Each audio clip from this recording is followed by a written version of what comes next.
부자 되기 어려운 10가지 인간 유형이 있는데 이게 저의 생각을 좀 반영해서 이야기를 해보려고 합니다. 이 내용이 지금 그 부의 본능이라는 책에 나왔던 어떤 챕터인데 이분의 얘기를 뭐 그대로 한다기보다는 저의 생각도 조금 섞어가지고 한번 얘기를 해볼게요. 이 책에서 나오는 그 부자 되기 어려운 10가지 유형은 이겁니다. 빚내서 소비하는 사람들. 당연히 안 되겠지. 그리고 내 집 마련을 결정 못하고 좀 우유부단한다거나 아니면 뭐 기회를 계속 보면서 시간이 좀 가는 분들. 그리고 돈복 없다고 자포자기하는 분들. 자기도 모르게 돈이 줄줄 새는 분들 있죠. 월급 작다고 한탄하거나 가난을 남 탓하는 거. 뭐 제가 제일 하지 말라고 하는 것 중에 하나 남 탓하기. 그리고 재테크를 아예 포기해버린 사람들. 귀가 얇아가지고 남의 말 듣고 막 투자하는 분들, 한탕주의에 빠진 분들, 투자를 막 두려워하는 분들, 이런 분들이 부자 되기는 어렵다. 이렇게 10가지 유형이 책에 있어가지고 제가 하나씩 한번 얘기를 해보려고 합니다. 첫 번째, 빚내서 소비하는 유형들이 있는데 이 유형이 우리 주변에 사실 너무 많죠. 대부분 여기서 걸립니다. 저는 빚을 내가지고 소비한 적이 없는데요 라고 말하는 분들도 대부분 신용카드도 쓰시고 막 할부도 하고 이럴 겁니다. 뭘 사면은 항상 점원이 물어보잖아요. 일시불로 하실 건가요? 뭐 할부는 어떻게 드릴까요? 라고 물어보잖아요. 그만큼 우리의 일상에 할부는 너무나 익숙하고 그 할부 자체가 빚내서 소비하는 거랑 똑같은 거거든요.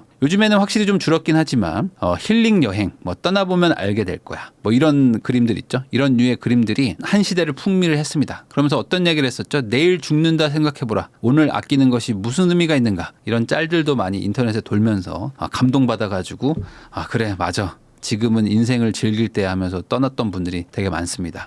그렇지만 안타깝게도 우리나라의 평균 수명은 지금 82.7세죠. 그러니까 이게 2022년 기준이기 때문에 지금 살아계신 분들은 웬만하면은 82세까지 산다는 거고 실수로 잘못 살면은 100세까지도 삽니다. 그러니까 내가 건강관리 조금만 잘하면 100세 사는 거예요. 당장 내일 죽으면 어떻게 되죠? 라고 물어보기에는 사실상 우리나라는 그렇게 쉽게 죽을 수 있는 나라가 아니다. 오히려 이렇게 될 수가 있습니다. 100살까지 산다고 생각을 한번 해봐라. 그러면 오늘의 쇼핑을 후회할 날이 분명히 올 것이다. 이게 지금 아픈 뭐 어머니 아니면 아픈 본인을 쳐다보는 어떤 자녀의 어떤 모습이라고 생각을 해보세요. 그러면 내가 100살까지 살면 한 언제부터 아플까요? 아무리 못해도 한 70대, 80대부터 이제 슬슬 아프기 시작하는 나이가 될 텐데 그러면 그때 계속 아프면서 병원비 내가면서 정말 이 산다는 게 고통일 수도 있겠죠. 그러면 내가 젊을 때 좀 돈도 좀 모아놓고 돈도 좀 잘 투자도 해놔가지고 미리 노후 대비 좀 해놓을 걸 하면서 후회할 날이 분명히 올 것이다. 이렇게 생각하는 게 아까 말한 당장 내일 죽을 확률보다는 훨씬 더 현실적일 겁니다. 그러다 보니까 이 소비를 위한 대출이 정말 문제인데 자산을 위한 대출이 문제라고 얘기하는 건 아닙니다. 물론 이것도 뭐 과대하게 쓰면은 뭐 문제겠지만 이 자산이라는 건 결국에 내 자산이 결국에 커져서 플러스가 돼가지고 나한테 다시 돈으로 돌아오는 거를 바라고 대출을 받는 거는 뭐 그래도 괜찮을 수 있지만 이 소비라는 건 뭐예요? 순전히 그냥 없어지는 거죠. 없어지는데 대출을 받아가지고 생활비를 막 많이 쓰고 그리고 내가 필요도 없는 물건들을 막 샀다가 안 쓰니까 막 당근으로 판다든지 누굴 줘버린다든지 뭐 이런 식의 삶을 사는 분들이 우리 주변엔 정말 많습니다.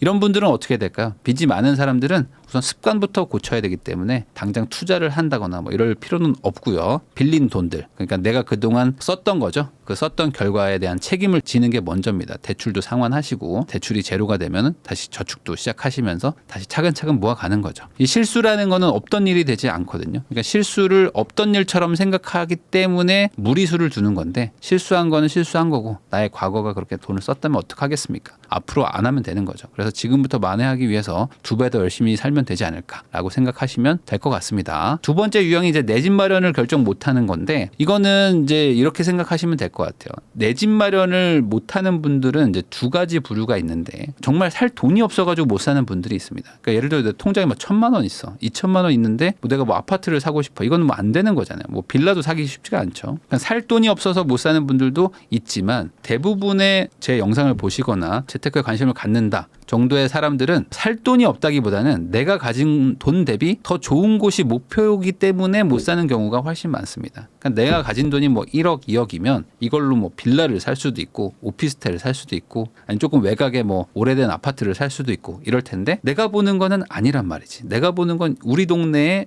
요 아파트 정도는 살아야 되는데 이게 한 6, 7억 정도 한단 말이지. 그러니까 너무 비싼데? 라고 못 사는 경우들이 훨씬 많습니다. 근데 이게 안타깝게도 우리나라의 자산의 한 70%가 부동산이고 그리고 그 부동산의 대다수가 실거주용 집 한 채 정도 가지고 있는 분들이 태반입니다. 그 말은 뭐냐? 우리나라 사람들은 부동산을 사야 그 다음 단계로 간다는 거죠. 뭐 금융자산을 뭐 모으기도 하고 뭐 주식도 하고 뭐 연금도 들고 하는 게 결국에 집을 먼저 해결을 하고 그리고 이 집을 뭐 갈아타기를 하든 계속 살든 그건 그때 가서 생각하는 거고 우선 내 집 마련 하나 해놓고 그 다음 단계를 간다는 겁니다. 그러니까 우리나라는 반대로 집을 해결을 못하면 다음 단계로 가기가 되게 힘든 나라예요. 집 없이 계속 월세나 전세로 살면서 나는 뭐 금융 투자를 할 거야, 뭐 나는 뭐 연금을 들 거야 하는 분들이 별로 없습니다. 내가 지금 전세나 월세를 사는 분들도 결국에 조금 싸지면 그때 집 살 거예요. 뭐 2, 3년 뒤에 돈 모아서 집 살 거예요. 한마디로 우리는 집을 해결하려고 모든 선택들을 하고 있다. 집이 해결이 안 되면 부자가 되기가 쉽지가 않겠죠. 그러니까 지금은 한마디로 집을 사기 위해서 최선의 노력을 다해야 되는 상태인 거고 집이 없다면 내 집 마련을 할 수 있는 준비를 해야 되는 거죠. 그러니까 당연히 공부도 해야 되고 어느 순간에는 결단도 내려야 되고 그 결단을 하기 위해서 경험도 많이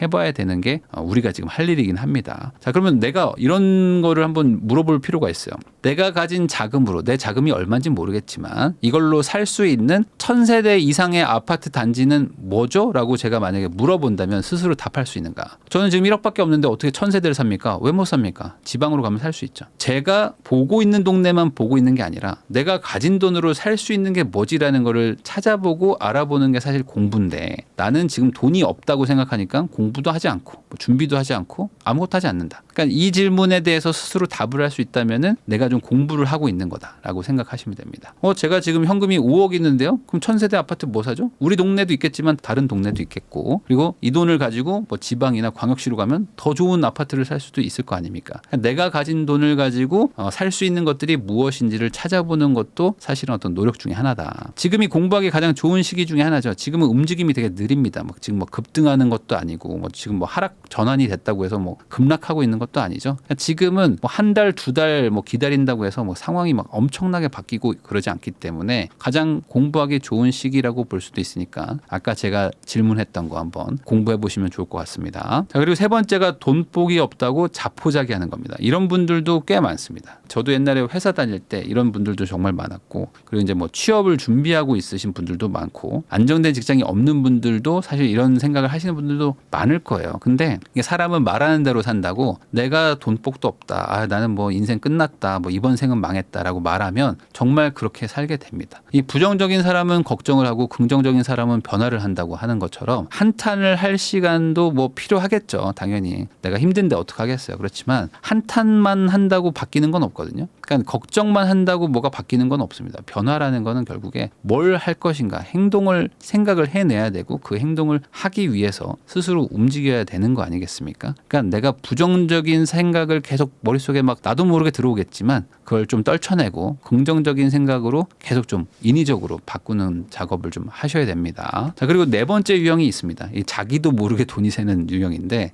많은 분들이 이런 또 얘기를 하죠. 저도 모르게 이렇게 돈이 어디다 썼는지 모르겠어요 라고 하시는 분들도 많고 1년 지났는데 통장에 돈이 없어요. 이런 얘기 하시는 분들도 많습니다. 이런 분들은 이걸 하셔야 되죠. 제가 많이 얘기했죠. 즉각적인 고통을 느끼게 만들어야 된다. 저도 모르게라는 거는 내가 고통이 없어서 그렇습니다. 그러니까 나도 모르는 새에 무언가 일어나는 거잖아요. 그럼 내가 무언가 일어날 때 즉각적으로 알기만 하면 이걸 알게 되는 거죠. 그럼 뭐가 제일 좋습니까? 고통을 만들어주면 됩니다. 나한테 바로 어떤 거가 일어나는 순간 너무 아파. 가슴이 아프고 뭐 슬퍼. 그러면은 나는 이걸 모르는 새에 지나가진 않겠죠. 한마디로 현금을 쓰는 거죠. 내가 3만 원짜리 배달을 시킬 때 손가락으로 배달시키고 쿠팡이츠로 막 시키고 이럴 때는 고통이 없죠. 그렇지만 내가 지갑에서 꺼내가지고 돈을 드린다면은 당장 내 지갑에 돈이 이렇게 없나 하면서 고통을 느끼게 되는 겁니다. 체크카드를 쓰는 것도 좋겠죠. 한도를 설정해서. 그리고 무조건 할부가 아닌 일시불로 쓰면서 내 월급이 팍팍팍 없어지는 거를 고통스럽게 봐야 된다는 얘기입니다. 다섯 번째 이런 것도 있습니다. 월급이 작다고 한탄하는 사람들도 많습니다. 회사원분들 중에 월급이 많다고 말하는 사람은 단 한 명도 못 봤어요. 대부분 다 월급 작다고 한탄하는데 제가 2003년에 알바를 했었거든요. 그때 대학교 2학년 때 2002년 때는 월드컵 시즌이었으니까 그때는 막 열심히 놀았고 2003년에도 놀았는데 2003년 때 최저시급이 제가 찾아보니까 2275원이더라고요. 지금 최저시급이 한 10,000원 정도 되니까 이때 제가 이제 뭐 알바도 하고 하면서 이제 돈을 벌기 시작했는데 제가 그때 했던 게 당구장 알바입니다. 당구장 알바가 3,500원을 줬었거든요. 그러니까 2,275원이 최저시급인데 3,500원을 줬다. 그러면 지금 기준으로는 한 15,000원짜리 알바라고 보시면 됩니다. 지금 15,000원짜리 알바를 하면은 엄청나게 큰 돈을 버는 건가? 그때도 이 돈이 막 엄청나게 크다고 느껴지진 않았거든요. 그러니까 제가 무슨 얘기를 하고 싶은 거냐? 내가 버는 돈이 항상 작아요. 내가 버는 돈을 엄청나게 많이 번다고 생각하는 사람들은 별로 없습니다. 그러면 내가 돈을 작게 번다고 생각하는 게 나만의 문제는 아닌데 그렇게 문제가 있는 거를 해결을 해야 되는 거잖아요. 그럼 어떻게 하면 됩니까? 월급이 작으면 월급을 키우면 되는 거죠. 그럼 여기서 이제 의문이 생기는 분들은 이제 대부분 회사원 분들일 겁니다. 아니 월급이 작은데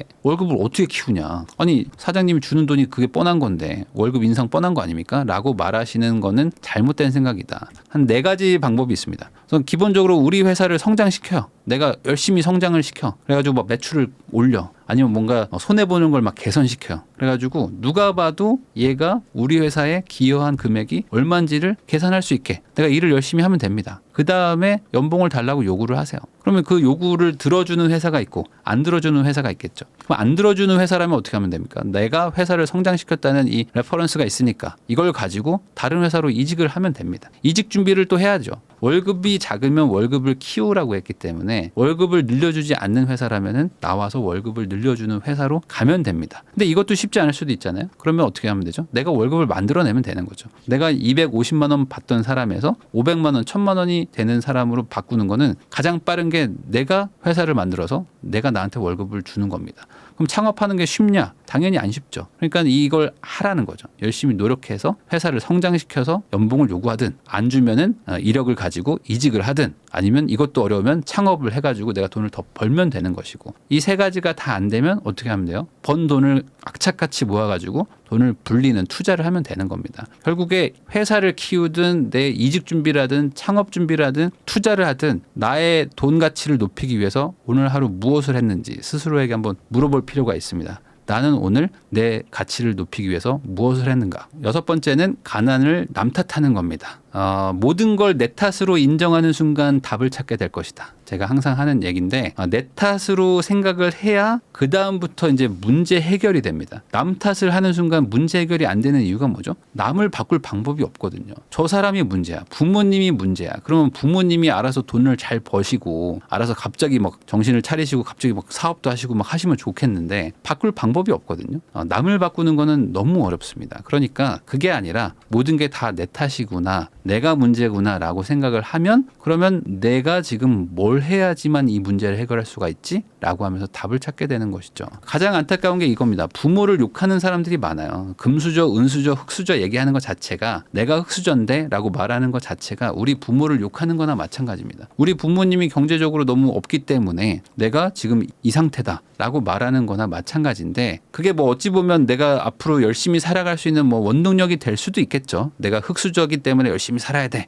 라고 생각하는 걸 수도 있겠지만 그렇게 생각 안 하고 부모를 욕하면서 나도 열심히 안 해서 결국에 내 자식에게 내가 그런 부모가 되는 메비우스의 띠처럼 계속 돌아가는 이 가난의 되물림을 만드는 분들도 많습니다. 그러면 우리 부모님이 좀 아쉽게 못했다면은 나는 잘해가지고 우리 아들 딸에게는 나는 좋은 부모가 되면 되는 건데 내가 우리 위에서 못 받았기 때문에 나도 안 할 것이다. 이렇게 말하는 사람들은 어찌 보면은 부자가 되기는 좀 어렵겠죠. 거기다가 7번째가 재테크를 아예 포기함 이런 것도 있습니다. 뭘 해야 될지 몰라가지고 그냥 저는 아무것도 안 하고 예적금만 했어요. 라는 분들이 생각보다 많습니다. 뭐 저 주식도 하라고 그러는데 주식도 좀 잘 모르겠고 부동산 하라는데 돈이 많이 없어가지고 그냥 적금했습니다. 몇 년 동안 적금하셨어요? 저 한 15년 정도 적금했습니다. 뭐 이런 분들도 꽤 많습니다. 이런 분들은 요 2개부터 한번 해보세요. 첫 번째 100만 원짜리 주식 계좌 한번 만들어가지고 뭐 삼성전자를 사든 뭐 카카오를 사든 뭘 사든 모르겠으니까 우선은 10,000원, 10만 원, 5만 원 뭐 이렇게 하나 사보는 거죠. 근데 그냥 사는 게 아니라 왜 이걸 사야 되는지 한번 스스로 한번 생각도 해보시고 공부도 해보시고 왜 주가가 왜 내려가지? 왜 올라가지?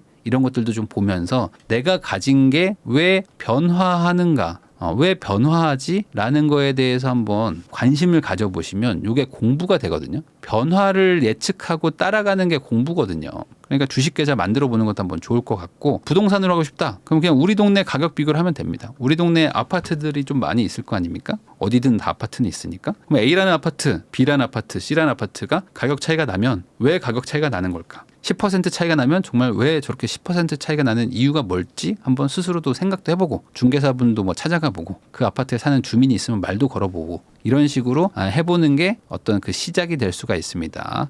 유형 8번째가 이런 겁니다. 귀가 얇아가지고 남의 말을 믿어요. 이런 분들은 이런 유형입니다. 노력하기 싫은데 돈은 벌고 싶어. 그냥 가장 어찌 보면 좀 악랄한 마인드인 거죠. 그러니까 내가 노력을 해가지고 노력한 만큼 돈을 벌면 사실 그게 정당한 건데 노력은 하기 싫어. 근데 돈은 벌고 싶어. 그러니까 어떻게 돼요? 남에게 의지하는 거죠. 그래서 남이 뭔가 좋다더라 하면은 그래 하면서 사. 그리고 나서 잃으면은 너 때문에 잃었다. 남이 뭐 좋다던데 해서 그래 하고 사. 근데 돈 벌었어. 그러면 결국에 내가 잘한 거다. 이런 식으로 가장 좀 안 좋은 마인드이기도 합니다. 이 노력이라는 거를 한다는 사람들은 귀가 얇아지기가 쉽지가 않거든요.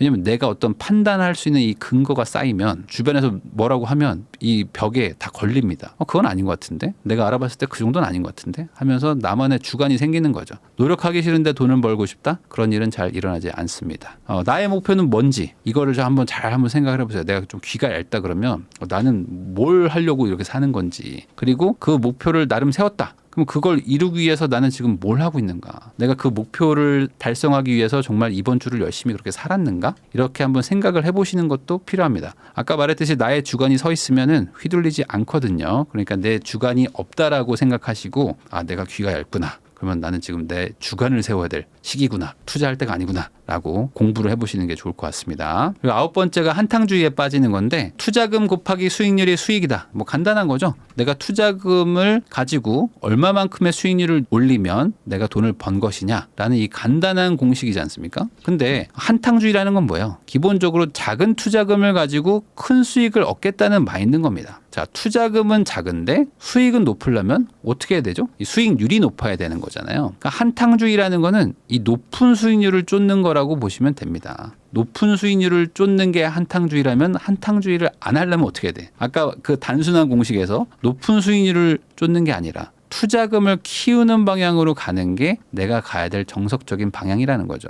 수익률을 높일수록 위험도 커지기 때문에 아니다. 나는 1,000만 원을 투자할 게 아니라 저축을 더 해가지고 뭐 부업을 해가지고 창업을 해서 돈을 더 벌어가지고 1,000만 원이 아니라 1억을 넣어야 되겠다. 그럼 수익률 100%가 아니라 수익률 10%만 달성해도 똑같은 수익이 나오니까. 한마디로 빨리 가려고 하다가 넘어지고 꼬꾸라지기 때문에 빨리 가려고 하지 마시고 길게 멀리 가려고 하시라. 한마디로 투자금을 키우는 게 우리가 해야 될 되게 중요한 부분 중에 하나입니다. 이런 분들은 이런 마인드인 거죠. 그러니까 고생하긴 싫은데 부자 되고 싶어요. 높은 수익률. 한탕주의는 다 고생을 하기 싫어하는 마인드입니다. 내가 굳이 그렇게 저축을 해야 될 필요가 뭐가 있느냐. 내가 굳이 그렇게 뭐 창업을 하고 부업을 하고 막 고생을 하고 공부를 하고 그럴 필요가 뭐가 있어. 그냥 내가 이거 코인 사고 누구는 막 10배, 100배, 1000배 벌었다는데 나도 그냥 이번에 한탕 한번 해보려고요. 이런 마인드가 있기 때문에 잘 안 되는 거죠. 이게 일어나는 분들이 있긴 있어요. 워낙 소수입니다. 그게 유튜브나 미디어가 발전되면서 노출이 될 뿐이지 확률로 생각해보면 그게 쉽지 않다. 높은 수익률을 내가 꾸준히 장기적으로 유지한다? 그럼 나는 엄청난 사실상 뭐 재능이 있는 사람이죠. 근데 내가 그럴 재능이 있을 확률은 높지 않다. 그럼 어떻게 부자 될까? 투자금을 높여가지고 길게 멀리 가는 거죠. 마지막으로 뭐 절대 안 되는 분들 중에 하나겠죠. 투자를 두려워하는 분들. 이 투자라는 거를 사실 뭐 모두가 두렵습니다. 투자라는 건 뭐 당연히 리스크도 있기 때문에. 그렇지만 투자를 두려워만 하는 분들을 말하는 겁니다. 이 두려움이라는 거는 어디에서 오는 걸까요? 두렵다. 그런 거 있잖아요. 갑자기 집이 정전이 돼가지고 불이 다 꺼져버려. 그러면 두렵습니다. 내가 매일 가던 뻔질나게 가던 우리 집 방 그리고 우리 집 거실 부엌을 가는 것도 불이 꺼져가지고 앞이 안 보이면 갑자기 어디 부딪힐까 봐 걱정돼서 두려움이 생기죠. 이 두려움이라는 거는 알지 못하는 이 무지에서 오는 것인데 반대로 그러면 내가 무언가 투자라는 게 두렵다면 투자에 대해서 알게 됨으로써 이 두려움이 좀 줄어든다는 거죠. 그래서 스스로 이런 질문을 던져보는 게 좋을 것 같아요. 어떤 게 내가 두렵다면은 첫 번째 진짜 알아보려고 노력을 했는지 그거에 대해서 A부터 Z까지 도대체 이 투자라는 게 뭐고 이게 어떻게 작동을 하는 거고 도대체 이런 거에 대해서 좋게 쓴 어떤 책, 명저라든지 아니면 어떤 뭐 영상이라든지 강의라든지 뭐 이런 것들을 보면서 내가 과연 투자에 대해서 진심으로 한번 알아보려고 했는지 한번 물어볼 필요가 있고요. 두 번째, 다른 대안이 있는가? 이걸 안 하고 다른 방법을 하면은 내가 원하는 목표에 달성할 수 있는가? 그리고 마지막으로 이대로 살면 만족스러운가? 이게 잘 이해가 안 되시면은 이렇게 생각하시면 될 것 같아요. 운전이 두려운 사람이 있을 수도 있지 않습니까? 운전이 두려운 사람은 내가 운전을 정말 배워보려고 진심으로 노력을 했는가? 나는 그냥 운전이 무섭기 때문에 그냥 안 했어. 하는 분들이 훨씬 많을 겁니다. 왜냐하면 운전이 그렇게 아주 어려운 건 아니거든요. 그러면 운전을 안 해도 돼. 근데 그럼 대안이 있는가? 나 대신에 누가 운전을 해줄 기사가 있거나 그 사람이 나를 평생 어딘가 데려다 주고 한다면은 굳이 운전을 안 해도 되겠죠. 그러면 대안이 있으면 그래도 되는데 대안이 없다면 내가 운전을 배워야 되는 것이고, 마지막으로 세 번째, 만족스러운가? 내가 운전을 안 하고 지하철이나 버스를 타거나 걸어 다니면 상대적으로 시간의 손해가 많이 있을 텐데 어차피 집에 차는 있는데